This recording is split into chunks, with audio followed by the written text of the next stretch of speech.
하나님 말씀 사무엘상 25장 1절에서 11절까지의 말씀입니다. 사무엘상 25장 1절에서 11절입니다.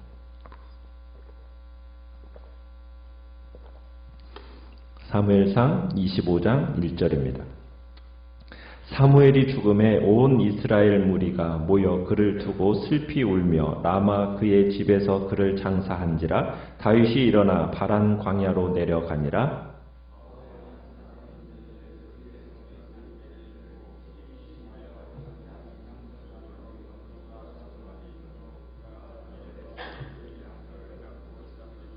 그 사람의 이름은 나발이요 그의 아내의 이름은 아비가엘이라. 그 여자는 총명하고 용모가 아름다우나 남자는 완고하고 행실이 약하며 그는 갈렙 족속이었더라.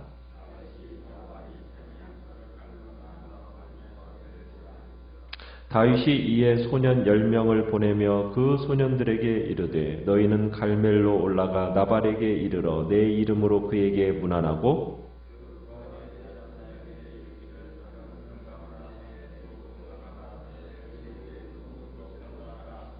내게 양털 깎는 자들이 있다 함을 이제 내가 들었노라. 내 목자들이 우리와 함께 있었으나 우리가 그들을 해하지 아니하였고 그들이 갈멜에 있는 동안에 그들의 것을 하나도 잃지 아니하였나니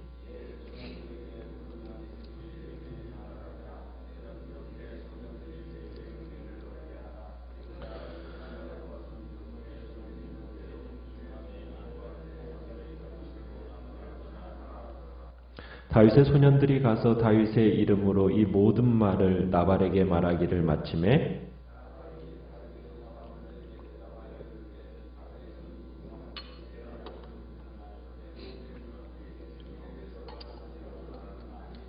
같이 읽습니다. 내가 어찌 내 떡과 물과 내 영털 깎는 자를 위하여 잡은 고기를 가져다가 어디서 왔는지도 알지 못하는 자들에게 주겠느냐 한지라. 아멘. 오늘 말씀의 제목은 미련한 자 나발이라는 제목으로 말씀을 나눕니다. 오늘 1절은 사무엘이 죽었다라는 이야기로부터 오늘 본문을 시작합니다. 성경에서 한 위대한 인물이 죽는다라는 것은 한 시대가 끝나고 이제 다음 시대가 시작된다라는 것을 의미합니다. 사무엘은 누구였습니까? 어떻게 보면 이스라엘의 영적인 상황이 밑바닥까지 떨어져 있던 그 이스라엘에게 부흥의 불씨를 일으킨 선지자가 바로 사무엘입니다. 뿐만 아니라 다윗의 머리에 기름을 부은 영적인 아버지가 바로 사무엘이죠. 그런데 아직 다윗은 전혀 기초도 잡기도 전에 사무엘이 죽은 겁니다.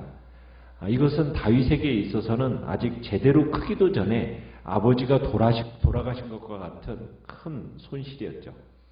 왜냐하면 사무엘이 다윗에게 장차 이스라엘의 왕으로 기름을 부었는데 이 사실을 아는 사람이 없었어요. 이제 다윗은 혼자 힘으로 일어설 수밖에 없는 그런 상황이 된 겁니다. 이제 사사시대를 끝내고 그리고 이제 왕정시대를 열어가는 그 전환기의 지도자 그 사무엘이 오늘 1절에 보니까 죽었습니다. 온 이스라엘 백성이 이제 모여서 그의 죽음을 슬퍼하고 있습니다. 그리고 그의 고향 라마에 사무엘을 장사하게 되죠. 그런데 다윗은 그 사무엘의 장례식에 참석할 수 있었습니까? 없었습니까? 참여하지를 못했어요. 다 사울에게 쫓기고 있었던 상황이었기 때문에 그는 참여할 수 없었고 이제 자신이 거하던 처소에서 일어나서 끝에 보면 1절 끝에 보면 어디로 내려갔다고 얘기합니까? 바란 광야로 내려갔다고 이야기합니다. 자, 다윗이 지금 사울에게 쫓겨가지고 광야 생활을 하고 있는데 지금 그가 거느린 남자들만 몇 명이 되었습니까? 그 숫자가 600명이 되었습니다. 거기에다 가족을 포함하면 훨씬 더 많죠. 이게 작은 식솔이 아닙니다. 그런데 다윗은 그들의 먹을거리를 책임진 지도자가 되었어요. 지금 사울이 쫓겨서 지금 유대 광야 변방에서 이렇게 도망자 생활을 하고 있던 이 다윗이 지금 어떤 식으로 자신의 지금 삶을 꾸려가고 있느냐? 어떻게 보면은 사설 경호 업체와 같은 역할을 하고 있는 겁니다. 광야라는 곳은 어떤 곳이냐면 자연재해가 많을 뿐만 아니라 범죄 발생률도 대단히 많은 곳이 광야입니다. 강도들이 주로 출몰해가지고 그래서 약탈을 하거든요. 그래서 다윗은 광야에 사는 주민이나 목자, 농사짓는 사람 이들이 위험을 당하지 않도록 그들의 양떼, 소떼, 재산을 이렇게 보호해주는 역할을 한 겁니다. 그러면서 이제 그들로부터 공개를 받아서 식솔들을 먹였던 거죠. 자, 그러다가 이제 다윗이 그런 어떻게 보면 자율 경비대원으로서의 어떤 활동을 하면서 나발이라는 사람을 알게 됩니다. 이 나발은 부유한 목축업자였어요. 그는 어느 지역 사람이었느냐면 2절에 보면 마온 지역 사람이었던 거죠. 그리고 이 나발은 큰 목장을 가지고 있었는데 그 큰 목장이 어디에 있었다고 얘기합니까? 갈멜에 있었다고 이야기하고 있습니다. 이 갈멜은 이스라엘의 기름진, 어떻게 보면 가장 기름진 목장이 갈멜이에요. 다른 모든 초장보다도 오랫동안 윤택한 최고급 목장이 갈멜인 겁니다. 그 갈멜 초장인데 지금 나발이 그 갈멜의 좋은 목장을 차지하고 있다는 것을 보여주는 겁니다. 그래서 나발은 엄청난 부자였어요. 양이 몇 마리라고 얘기합니까? 3,000마리고 염소가 1,000마리라고 얘기를 하죠. 이 나발의 가축들도 그 당시 광야의 무법자들로부터 목자들이 참 도둑과 특히 많은 해를 당했던 것 같습니다. 그런데 다윗이 이 나발의 가축들을 한동안 길게는 1년 동안 보호해 줬던 것 같아요. 그래서 이야기의 이제 뒷부분에 보면은 16절에 가보면은 목자들 중에 하나가 다윗과 그의 동지들에게 이런 얘기를 말합니다. 우리가 양을 지키는 동안에 그들이 우리와 함께 있어 밤낮 우리에게 담이 되었습니다. 그러니까 다윗의 이 활동으로 인해서 나발의 목자들이 큰 혜택을 받았던 겁니다. 자, 그러다가 이제 2절 끝에 보니까 어떤 시기가 다가왔습니까? 양털 깎고 있다는 말이 이제 다윗에게 들려왔어요.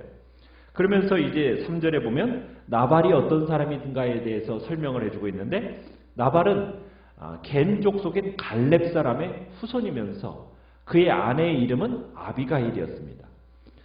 아내 아비가일은 총명하고 용모가 아름답다고 얘기했는데 그에 비하여 남편 나발은 완고하고 행실이 악한 사람이었다 이렇게 표현하고 있어요. 자, 그런데 이제 다윗이 4절에 보면 나발이 갈멜에서 자기 양의 털을 깎는다는 소식을 그 바란 광야에서 듣고서는 사람을 보냈습니다. 몇 명을 보냈습니까? 5절에 보니까 소년 10명을 보냈죠. 왜냐하면 양털 깎는 날은 그 당시 목축업자 세계에서는 축제일을 의미하는 겁니다. 그러니까 한 해 동안 공들인 그 양모를 거둬들이는 시기이기 때문에 술과 음식이 가득한 잔치상이 차려지는 겁니다. 양털을 깎는 것은 어떻게 보면 길고도 힘든 작업이긴 하지만 굉장한 잔치가 벌어지는 거죠. 그러면서 그날에는 이웃들에게 부자로서 자애로운 인심을 이렇게 표현하는 날이기도 합니다. 불황자도 오고 거지도 와서 다 같이 먹는 날, 그날이 바로 양털 깎는 날이거든요. 그래서 이제 근처에 은신해 있던 다윗이 10명의 소년들을 보내서 잔치 음식과 물을 좀 달라고 요구하고 있는 겁니다. 이건 사리에 맞고 상황에 적절한 요구였던 거죠. 왜냐하면 또 1년 내내 나발의 목자들을 든든한 보호벽이 되어줬으니까 그런 걸 생각하면 어떻게 당연히 그것을 줘야 된다라고 이제 다윗은 생각했고 그것을 이제 청년들에게 갈멜로 올라가서 나발에게 자기의 이름으로 문안하라고 이야기를 합니다. 자, 다윗이 나발에게 청년을 보내면서 이제 문안 인사를 하는데 어떻게 문안 인사를 하고 있습니까? 6절을 보니까 너는 평강하라, 내 집도 평강하라, 내 소유의 모든 것도 평강하라 하면서 인사를 건네고 있죠. 자, 다윗의 부하들은 이제 갈멜산에 있던 나발의 가축대를 지키고 보호해준 어떤 경호 활동에 대한 비용 청구서를 나발에게 이제 내밀고 있는 겁니다. 자, 그래서 이제 다윗이 이제 얘기를 해주는 거죠. 7절에 보면 내 목자들과 우리가 함께 있어서 이렇게 보호해줬다. 그들을 해하지도 않았을 뿐만 아니라 더 나아가서는 그들을 보호해줬고 그로 인해서 가축들을 하나도 잃지 않았다. 이렇게 상기시켜 주는 겁니다.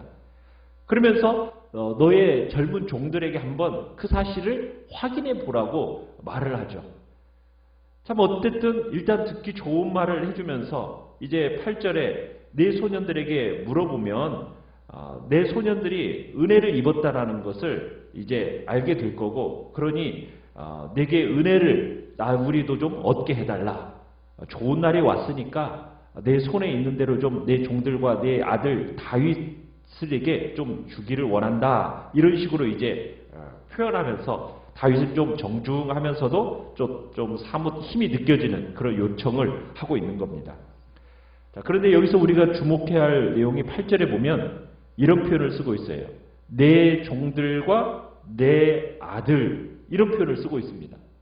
그러니까 다윗이 자신을 나발의 아들, 또 자기 부하들을 나발의 종들 이렇게 표현했을 때 이런 표현은 가까운 관계임을 상기시키고 있는 거예요. 그러니까 이런 표현은 나발은 뭐 인정하지 않으려 할지 모르겠지만 나발은 이미 다윗을 알고 있습니까? 모르고 있습니까? 알고 있는 사이라는 거죠. 내 종들, 내 아들 하는 것은 매우 인격적인 관계를 표현하는 말이기 때문에 나발은 사실적으로 다윗과 다윗의 부하들을 알고 있었던 거예요. 그런데 자, 나발의 반응은 어떻게 나옵니까?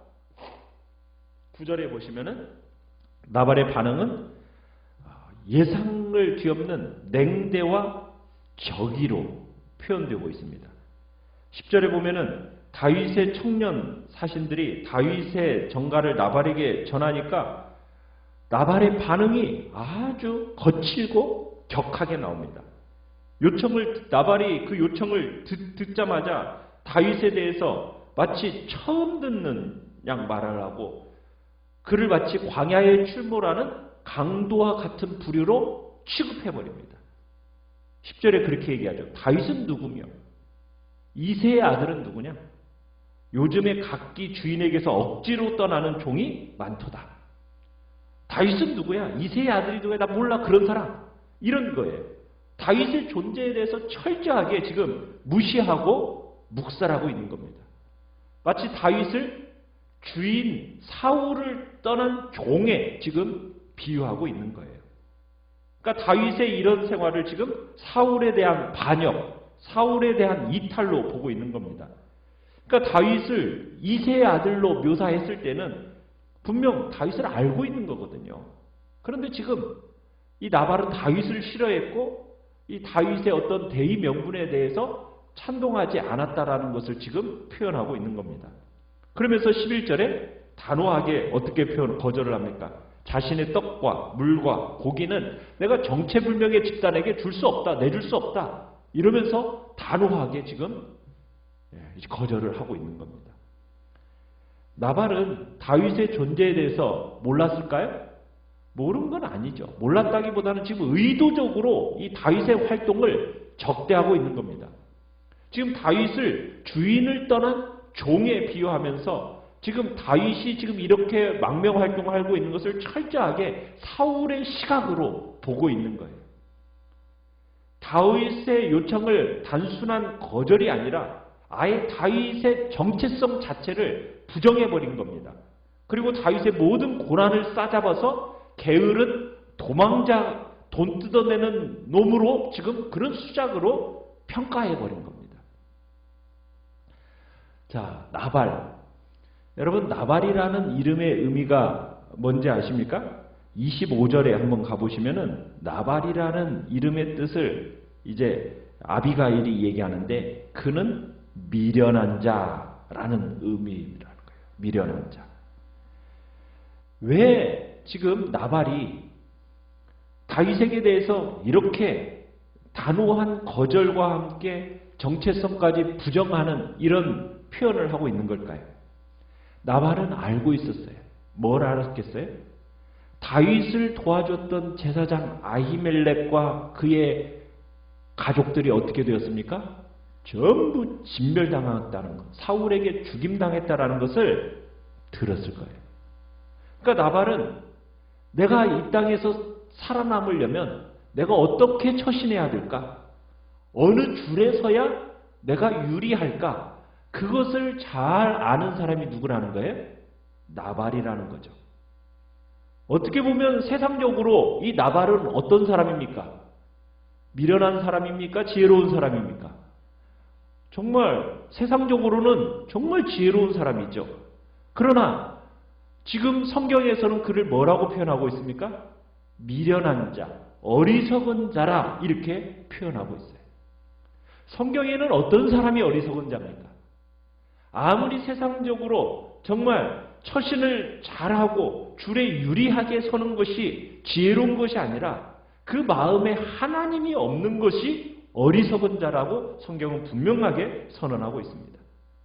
세상에서 아무리 처세에 능한 사람, 세상에서 아무리 큰 부자, 그러나 그 마음에 하나님의 마음이 없고 하나님의 눈으로 볼 수 있는 그런 시각이 없는 사람은 그 사람은 미련한 자라는 거예요. 세상으로밖에 볼 줄 모르는 그 눈을 가진 사람은 미련한 자라는 거예요.